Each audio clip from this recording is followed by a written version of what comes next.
As a creative aspect, TV is one of the best things that we do as a species. Along with music and film and books, they bring out the best creative of all of us. They entertain and they bring so much joy to many. They invoke emotion and enable us to feel things that we bury sometimes deep down. That's what this podcast is for. Welcome to A Million Little TV Shows. This is what I call the breakdown while I break down. Each week I will go through a different TV show, a different season of that TV show, and different episodes of that show. And I will break down not only emotions, but I will break down stories from my life, and let you know why these TV shows mean so much to me, and why I believe that they are some of the most important shows out there. This podcast is here to highlight a lot of smaller TV shows, or TV shows that don't really get a platform, because we know of a bunch of TV shows that get a multitude of different podcasts. Ted Lasso, Game of Thrones, The Office, they've all got several podcasts out there analysing all types of different things. But there's not many out there for the little guy, and that's what I'm trying to highlight. So each week I will go through a different show, different seasons, different episodes, and I will go across all different kinds of genres and different countries to bring you what I believe is some of the best TV out there. So I'm glad you're here with me. I'm glad you're here for this journey. And if you've watched the shows before and you wanted to come here and get an analysis on them and have someone go through them and pick out bits that you might have enjoyed, then I'm glad you are here. If, however, you have never watched the show and you just want to come and have someone talk in your ear about different TV shows, I'm glad you are here. But I hope that it inspires some people to go and seek out these TV shows. They deserve to be watched. They were made with love and care, and they are the same as this podcast, made with love and care. I am your host, Mike, and I will take you through every adventure, every horror, every piece of drama, and I hope that you enjoy the show. Hello there, and welcome back to this A Million Little TV Shows podcast. This is now the 13th and final episode of Season 12, and as you know, from the last couple of weeks, I'm going to be wrapping up with the excellent show Around the World in 80 Days. Now, as you'll have heard from episode 11 when I covered this show really has a place in my heart. I really enjoyed it. I really got a sense of adventure out of it, and if it's something that if I could go back in time and be able to do something like this, I absolutely would, because it's just got that sense of adventure that I seek out in life. And trust me, if I had the money, I would absolutely do this 100%. So it definitely has a place in my heart, a place in my psyche, and I just love the bones of this show so much. And yeah, I just cannot wait to get back into it today. I think it's been phenomenal so far. And when you go back and rewatch something that you've got a fond memory of, sometimes you may find that it doesn't always work. This does. I mean, I watched this when it originally came out in 2021, I think. And now, 5 years later, it's still got that charm, it's still got that effectiveness, and it really does tell a good story. I mean, it's an incredible story anyway, from what I remember. The Jules Verne novel, for instance, but yeah, this really does make me want to put a backpack on and go somewhere, because it's just such a great show. Whether it's just up a local mountain or just fucking around the world in 80 days, it's just amazing. But anyway, let's get into it. So, this is Around the World in 80 Days, the mini-series, the finale, episodes 5 to 8.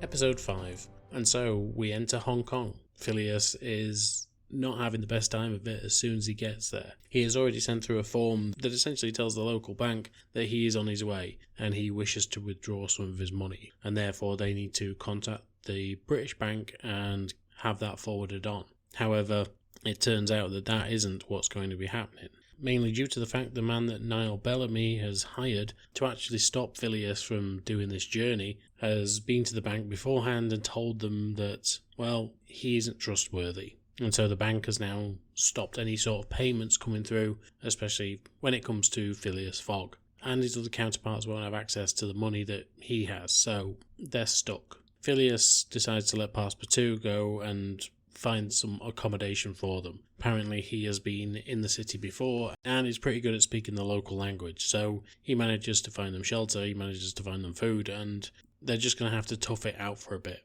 However, on his way out of the bank, Phileas bumps into Lady Clemency Rowbottom and her husband Sir Henry, who is the British governor in Hong Kong. And as soon as he does, she is celebrating him straight away. She can't praise him enough. She absolutely adores this man and has read all his articles and couldn't wait to meet the man. Essentially, she treats him like a celebrity. She invites him to a party that night in his honour and hopes that he can join. Of course, at this point he starts to form an idea. If he can get in with the governor, then he can go back to the bank and hopefully get his money. If not, maybe the governor will lend him it himself. And so after some rest, he goes back to the bank and he basically says to them, look, I'm going to be dining with the governor tonight. If you keep refusing to give me my money, I will speak to him and we'll see what he has to say about all of this. Passepartout, however, goes off into the city because he knows some local people and he goes to see a man who he used to work for. Abigail follows Passepartout because she finds him more interesting than following around Phileas all day, especially if he's just going to be in the bank. And when he meets up with his acquaintance, this person basically tells him that he has a job for him. He wants Passepartout to steal back a white necklace, or a white dragon necklace. And it just so happens the person he will be stealing it from is Lady Clemency. So Passepartout now has a mission. It will also gather them money so that they can continue on their way, mainly because, well, at the minute, he doesn't have anything. And this will obviously help Phileas along, because he knows the bank's going to be stubborn about this. So they've got plans in place. One of them is a bit more risky than the others, and ultimately that is the one that they're going to have to follow. However, Phileas doesn't know about this plan. So they go off to the party, and Phileas starts to make inroads with these people. The governor basically agrees to loan him the money. He knows he's good for it, and he just says, look, I'm happy to loan you it. However, while they're trying to get the paperwork in order, the governor's wife comes over and takes Phileas to one side. She's in awe of him, however, she finds his story so romantic. Now, what he doesn't understand is the most recent story that has been published. Abigail sent back a story to her home of how Phileas has been in love for so long with this woman, and how this adventure has all started because of this. It's got nothing to do with the bet, it's got nothing to do with adventure, it is just purely because he felt he was missing out, and he lost someone who he cared about dearly, and who knows, maybe one day they could get back together, but he's doing this to prove a point to this woman. But the only person who doesn't know about this article is Phileas. Abigail hasn't told him, Passepartout knows, but Phileas doesn't. Everyone at the party has already seen the article as well. So it turns out that it's a bit more than just a party. It seems to be an occasion to partially mock him. The women don't feel that way. They feel like it is a very romantic story, but the men are fucking men. They don't see how loving someone so much can force you to do something so insane and drastic and crazy, but hopefully it will get you back to where you needed to be with that beloved person. After he feels mocked, he ends up leaving the party. He is pissed off with both Passepartout and Abigail. He heads back to his dwellings, and later that night we see Passepartout hiding under the governor's bed. He never actually left the party with Abigail and Fogg, he's just stuck behind. He manages to steal the necklace and manages to get away, but only just. I mean, it wouldn't be drama if he did just go in and steal it and get away pretty clean, so he just manages to get away. He goes to visit his old boss, he sells him the item, and they have enough money to continue on their journey. However, he doesn't want Fogg to know what he's done. So Fogg is insistent that he's going to go back to the bank and he's going to try his hardest to get this money. Passepartout, however, believes that maybe he could do it instead. And that way it would justify when he goes away and comes back with some money that he's gone to the bank and he's took out this loan. Just then there is a knock at the door and Fogg is arrested. They believe that Fogg has actually stolen this white dragon necklace, and they flip the place trying to find it. All they end up finding is the money, but of course they said that Phileas had no money. So where has this money all of a sudden come from? Phileas obviously is in the dark about this because he doesn't know what's gone on, but he is arrested nonetheless. Passepartout goes back to see his old friend, but he can't get hold of him. Abigail at this point is freaking out and she wants to know why Passepartout is looking for this man. And so he tells him exactly what happened.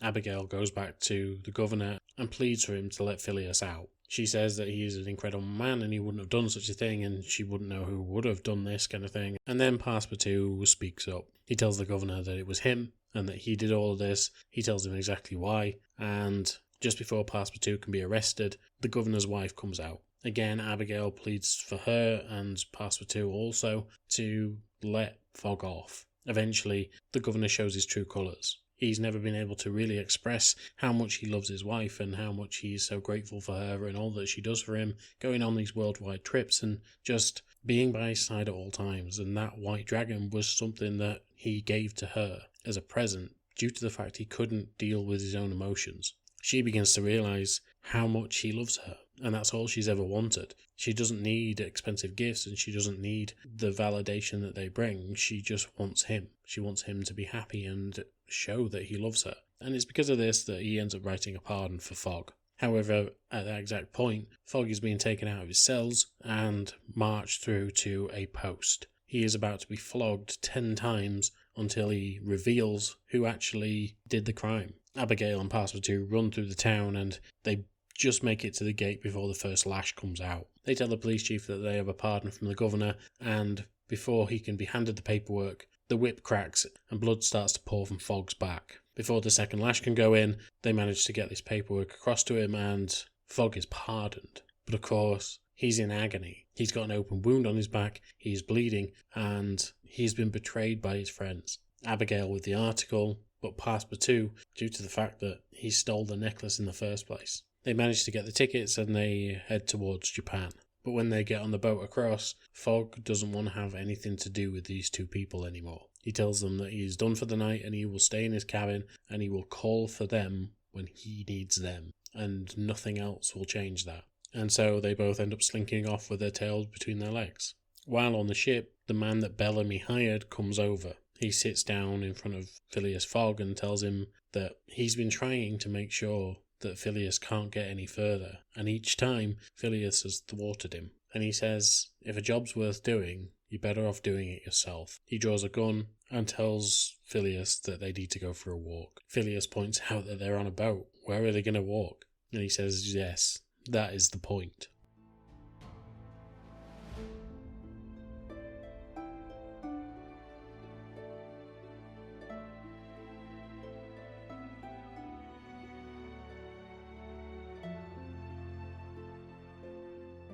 Episode 6.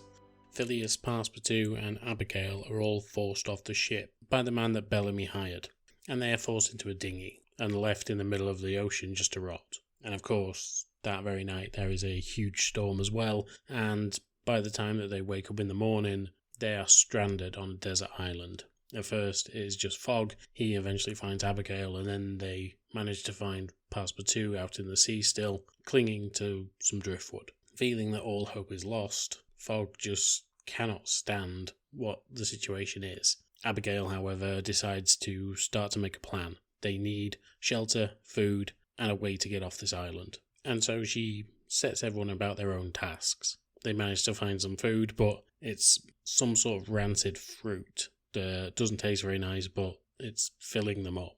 Passepartout goes about building a raft, but isn't getting very far because they really need to get some shelter down. And Phileas is the one who's in charge of that. But because he doesn't have any tools and he makes excuses for everything, and he's never really been a handyman himself, he has no clue what to do. Eventually, after a while, word gets back to England that Phileas has gone overboard, and not only that, 2 people that were with him have also disappeared. This obviously devastates Fortescue, which Bellamy realises his mistake. He's hired the wrong man to do this. He didn't want Phileas dead, he just wanted him not to come back anytime soon, or to come back way too quickly. But now he's over the other side of the world, him coming back soon would be a bit of a nightmare for him, so if he could have just delayed him. But now he believes that his friend is dead, and not only that, his other friend's daughter is dead. But for right now, he cannot bring himself to speak to Fortescue about this, with obvious reason.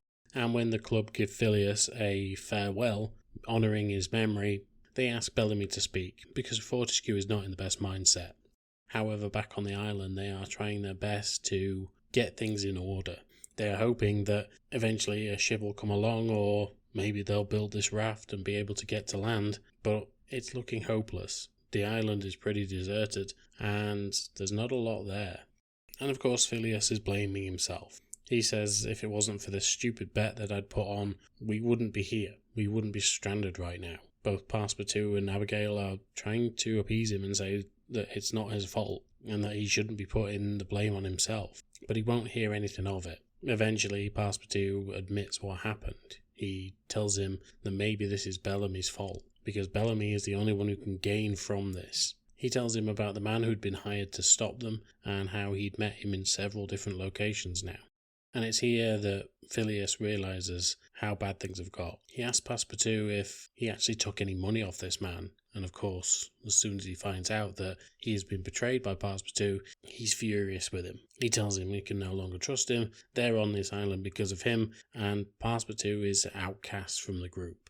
It's all hands on deck now. All Fogg wants to do is get away from this island and get away from Passepartout and leave him there. Abigail can't bring any sort of conclusion to this rift between the two of them, but she agrees that what Passepartout has done was really bad.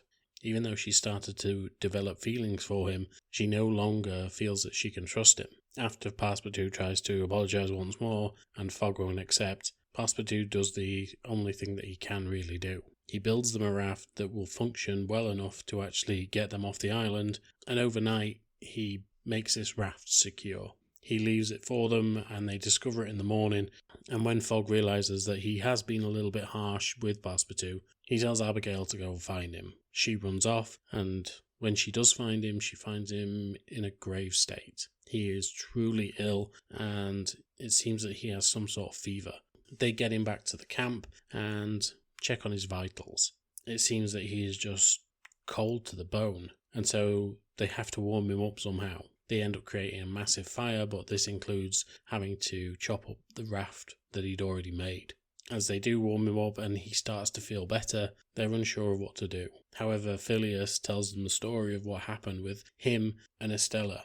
He tells them both that originally his plan was to go travelling with Estella, and that when he got to the dockside, he got on the boat and realised what he was giving up. He got scared, he got afraid of what was going to happen, and he told her that he'd left a case on the dockside.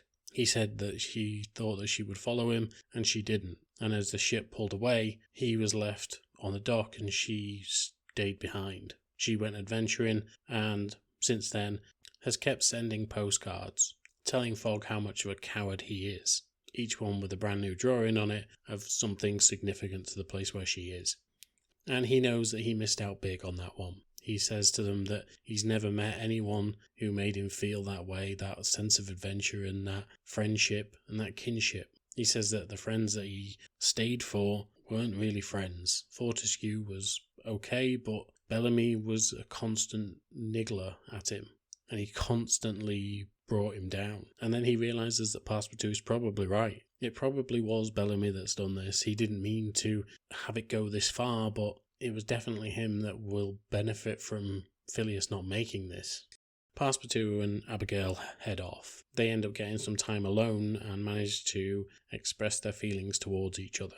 But before anything can happen, all of a sudden, Phileas is shouting from a distance. They run back, they find him, and they see a ship in the distance as well. He manages to create a smoke cloud, and the ship turns towards the island. They find out that the ship is a British steamer going towards America, and they agree to take them all the way to San Francisco.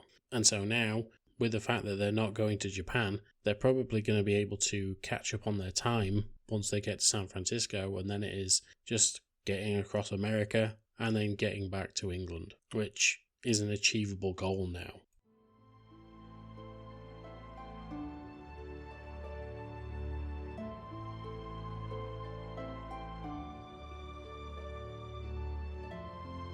Episode 7. So now that they are in America and they are travelling from San Francisco towards a place called Battle Mountain, they are in a stagecoach heading towards Battle Mountain train station so that they can catch a train over towards New York. However, while they're on their way, their stagecoach gets commandeered by a man named Bass Reeves, who is a US Marshal, and he's escorting a war criminal to their trial in Louisiana. This man is from the South, is quite well to do, but according to Bass, is also a Klan member. Now, one thing I hadn't mentioned previously is because it didn't really fit the narrative, I didn't see any problem with it, is the fact that Passepartout is black. I don't believe he was in the book, but he is in this. And so obviously meeting a Klan member, well, first of all, he would know what they are, but this Klan member being in the same vicinity of him is going to stir up some feelings for this man, this Klan member. Bass Reeves, however, is also black and is apparently the first black deputy in the US Marshal Service, so it must be pissing him off that this Klan member has been caught by a black man. But he's been caught nonetheless. They end up sharing the stagecoach all the way to Battle Mountain, and the criminal keeps noticing something between both Abigail and Passepartout. Obviously, Fogg is just in a fog about it. He doesn't realise. And it's only when they have to stop and it is pointed out to him that Passepartout and Abigail have been looking at each other and that maybe something should be done about that, Phileas starts to contemplate what's been going on between the two of them. They continue on their way, and once they get to Battle Mountain, they're at least half an hour early for the train. Now, throughout this journey, any time that they've been meaning to get somewhere, they've never really got there in time, and have always ended up having a diversion of some sort. So this is a brand new feeling. They're there on time, they have half an hour till the train comes, and they can just go and grab some food. However, there are also some people who are looking for this Klan member. They're on horseback and they have tracked down this carriage and where it's going. They know that they're probably going to Battle Mountain. The reason for that is because it's the nearest train station. And so now these Klan members are on their way. Back in town, this Klan member keeps getting moments with Fogg and basically telling him, me and you are very similar. Maybe your British conservatism should align with my Confederacy. And that maybe you should be looking after Abigail better than you have been, because there's obviously something going on between these two. Eventually he starts to defend Passepartout. He says that he is an upstanding gentleman and that he's a good guy, and that it doesn't matter whether Abigail is with him or not. She can make her own decisions. He isn't her father. After a while they go and sit in one of the saloons that's there, and they all manage to get some food. All regulars are kicked out by the US Marshal, and only the barman is left. As they begin to eat, however, Abigail just ducks out and heads over to the local postal service. She knows that there is a wiretap in there and that she can actually get a telegram out and over back to the UK, telling everyone that she's fine and that they're all well and that they're heading towards New York. When it's first noted that maybe she should have done this in San Francisco, Passepartout and Phileas basically say, look, it's probably not best that we alert anyone that we're alive. If it was Bellamy who did this and he is coming after us, then let's just leave it as it is. We don't need to tell anyone. Bellamy, however, in the UK is feeling it really badly. He has been summoned to court over the fact that he is facing debts and he cannot pay them. But because Fortescue is so downtrodden, he decides to play on this. Fortescue is the executor for Phileas's estate, and essentially he tells him, look, settle up all of his debts and declare him as dead, and then we can just get on with things. Fortescue's shocked that Bellamy wants him to pay these debts. This is stupid. They're friends. Why would this matter so much? But obviously Bellamy is really feeling the pinch now. Even before Fortescue can answer any of his real questions, he's essentially telling him this is what's going to happen. He bullies him into going to see the solicitors, and the next day, when they're actually waiting to go, Fortescue ends up receiving a telegram. The telegram. Obviously, he is ecstatic, his friend is alive, his daughter is alive, and they are coming home. They are on their way to New York, and they are safe. But just after this telegram had been sent by Abigail, she saw these men coming into town. She followed them and saw that they were going after this criminal, that they were going to try and help him out, and that they were going to rescue him from this US Marshal. She conducts a plan out all by herself outside of this bar, because they have both Phileas and Passepartout as hostages, as well as the US Marshal. These men currently outnumber the other three, and even the barman gets included in this group. Eventually, when things are looking way too hairy, Abigail manages to ride into the saloon on a horse, and firing a gun that she managed to acquire from the US Marshal earlier on, She's not a great shot, but she manages to get a couple off and a couple hit some targets.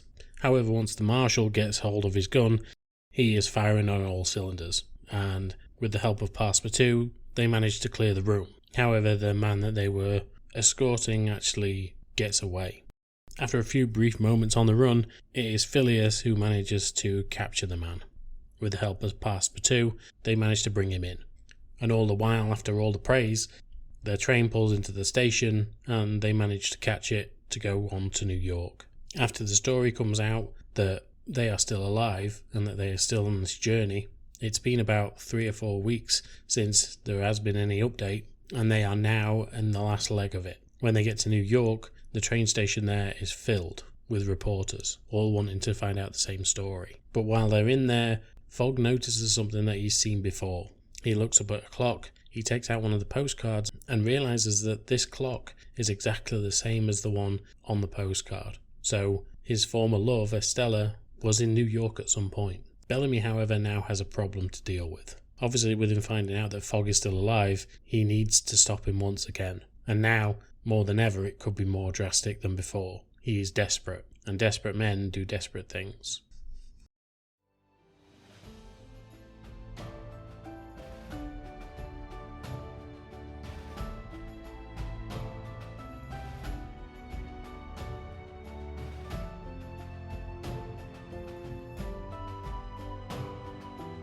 And finally, episode 8.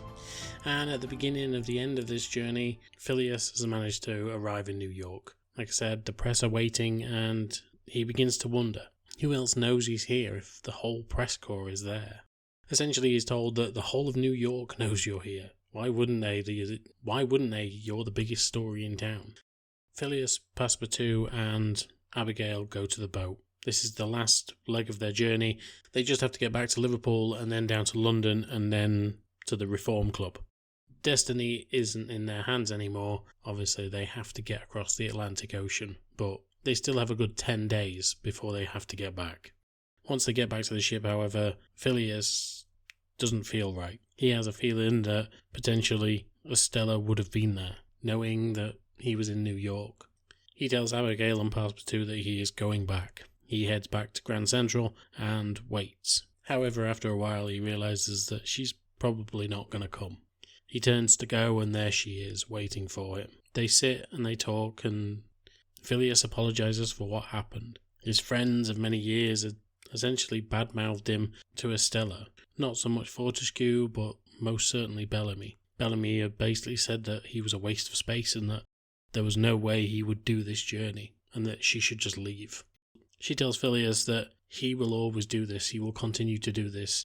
You need to go, you need to get on that boat, and you need to prove this man wrong because he's done this all your life. She says that she always holds a special place in her heart even after getting married and living the life that she's had. She's had a great life, but she knows that all Phileas has done is sat in that chair.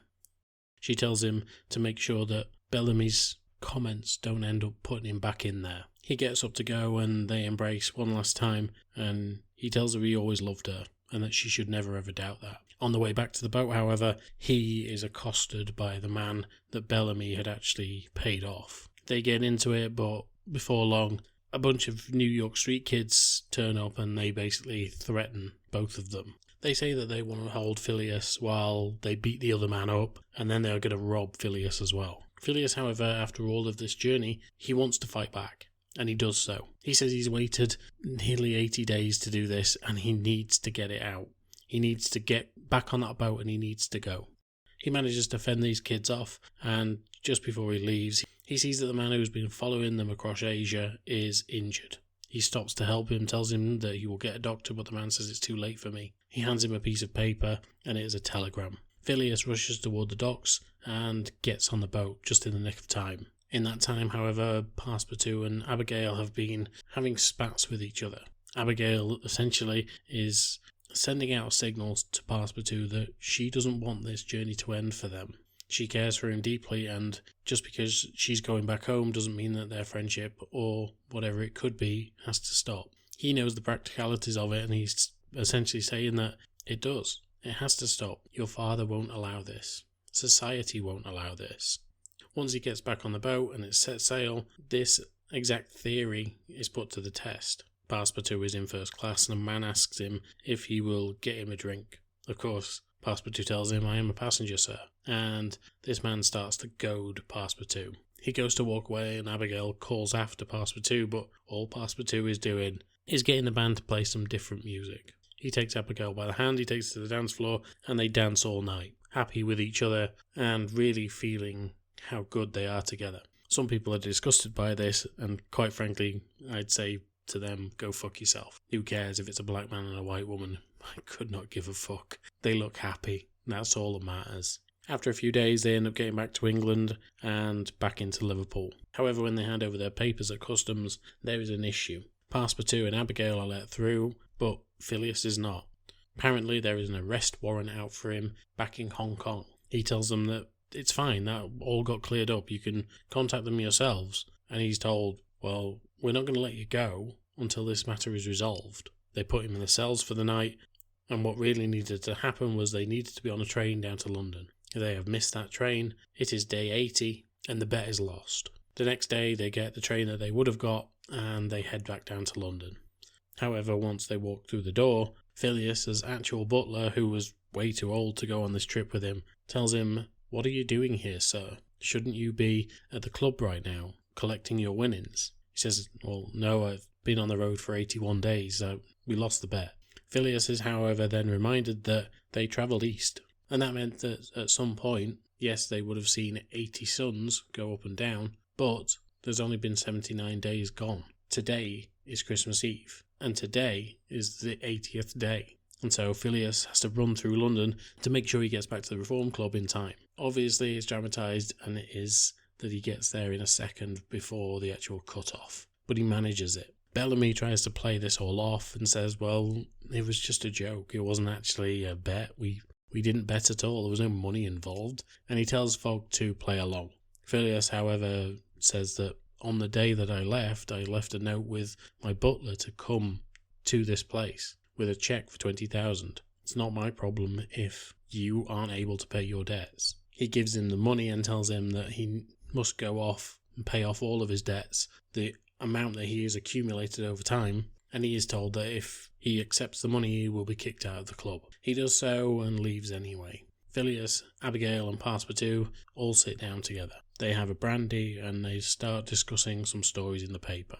One of them really catches Abigail's eye about ships that are being attacked off the coast. Some people think it's a narwhal, some people think it's a giant squid, and others think it may be a submarine. But they all have that glint in their eye of, this could be an incredible adventure once more. They said that they didn't want the adventure to end, and who knows? Maybe one day they will find out what is happening in 20,000 Leagues Under the Sea.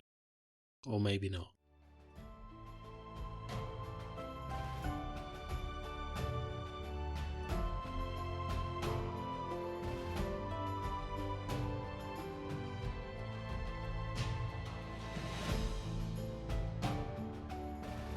Okay, so I have so much high praise for the show. Yes, sometimes it is cheesy. For instance, the end of this show was a little bit cheesy, but oh my god, I wish we'd got a second series. I really do. I knew it was rumoured for a long time, and I kept my eye on it, and it never actually came, but it should have done. My god, it should have done. Seeing these three go in looking 20,000 Leagues Under the Sea would have been such a fun adventure to watch, and I do hope that at some point they do a second series of this. Unfortunately, it's not been announced yet, and I know that Tennant's obviously doing his own thing, and the other two, I imagine, will be doing their own thing as well, but oh, what a great show this was. So much fun, and just such a great adventure. The feeling throughout the trepidation, they timed it all so beautifully. They made each and every end of episode feel like the end of a movie, and just kind of, right, well, you've got to come back, you've got to make sure that you're coming back for the next one because we are setting this shit up. And it really felt like